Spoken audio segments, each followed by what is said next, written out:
The Michael Jackson thing was amazing. I was with him for 33 shows, and he was a very private man, as you might imagine. I only got to meet him once for a publicity photograph. And what, he wouldn't talk to you side stage or anything? No, he didn't. His manager seemed to take a shine to me, so I used to stand at the side of the stage and watch him. And I do remember actually once he asked if all the children on the tour would like to go on stage with him. My little sister Roxanne went on stage with him, and my brother too. Wow. So they've got to meet him and hang out with him, but I didn't. So isn't that weird? He preferred, he just preferred hanging out with younger people. People that he was comfortable being around. And, your sister's now a backing singer for Kylie, is that right? She is, yeah. She's doing all the Kylie promotion at the moment, little Roxy. So she's really busy. We sort of like, on the phone this morning, she was saying what she's doing with Kylie tomorrow, and I'm telling her what I'm doing today. So it's lovely, yeah. And you've got a rock god son. We've got 2 children. Both are singer-songwriters. Our 15-year-old Rose is a singer-songwriter, and then I've got a 17-year-old rock god son. You're jealous about that, aren't you? I wanted a rock god son. But the only problem with having a rock god son is that he thinks I'm terribly naff, and he's not very he's not very impressed with Kim Wilde and stuff. Oh, he'd send him round to me. But he loves it. He loves it when I pick his washing up and do all that. Of course. But then I'm the best thing in the world. But you had a rock god dad. Did you feel the same about him? Were you not terribly impressed with him? I totally understand it. I think, being a famous woman and, I totally understand that, when I was younger and it was all about Marty Wilde and I didn't quite get it when I was young, and I completely get it now because I'm so proud of him.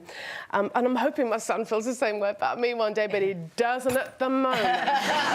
You mentioned earlier about, we said, and you said I didn't eat in the 80s because I was always fretting about... Did you have it? I mean, we think about poor body image now as a big issue for pop stars, but did you have a big pressure when you were a pop star to remain slim? There was always that pressure, but I'm not sure if it's... I can't work out if it's more relevant now.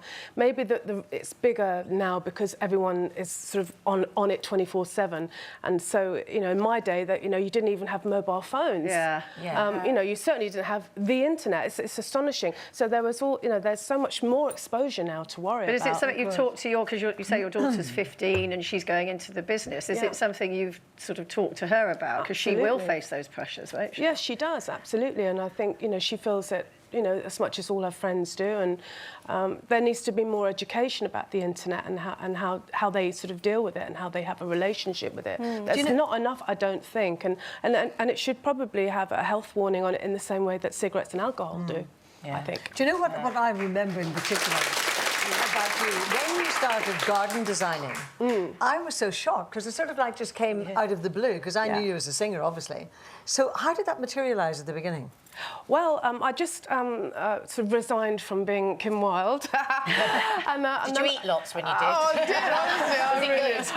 It was so good, Nadia. It was so good. And then I got pregnant, and that was great. So then even more reason to just pile in with the egg sandwiches. And and I had a really lovely time having babies. And then I wanted to make them a garden because I didn't have anywhere to play.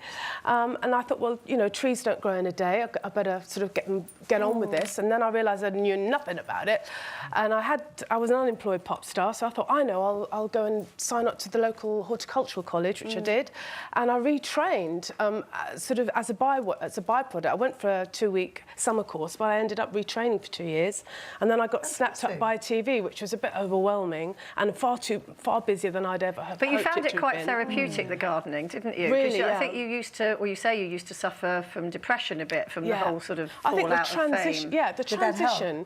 Yeah, gardening was my therapy. That I came to it out of a basic necessity, not just to make a garden for the kids, but for myself. And it's an amazing therapy. And I think the transition from being Kim Wilde and the years of a lot of success, lots of ups and downs, though, not always success. And sort of dealing with the ups and downs of that, getting to the end of it, and then seeing sort of a blank page was really hit me very hard.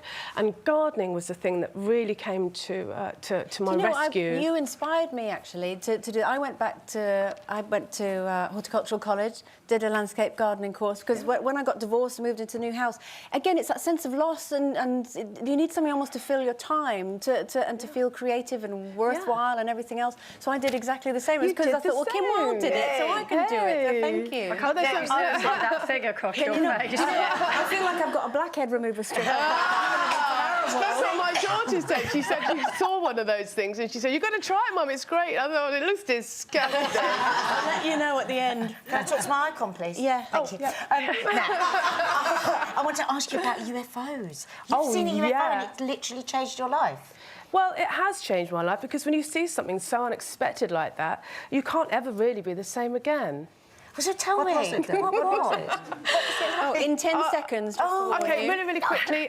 It was in 2009. I spent the evening in the A&E with my son who had suspected swine flu, so I hadn't been up all night. I hadn't been, drinking all 5 evening. seconds. And then I was sat in the back garden and I saw a motionless light in the sky, very bright. And then I saw it being chased by another light, and I walked down to watch it for about 10 minutes, and it felt massive. Whatever it was behind the clouds. So I didn't see it, but locals did. It made the front page of the Welland and Hatfield Times, so it wasn't me just going completely. Well, it just means you fit in really well round here. Yeah!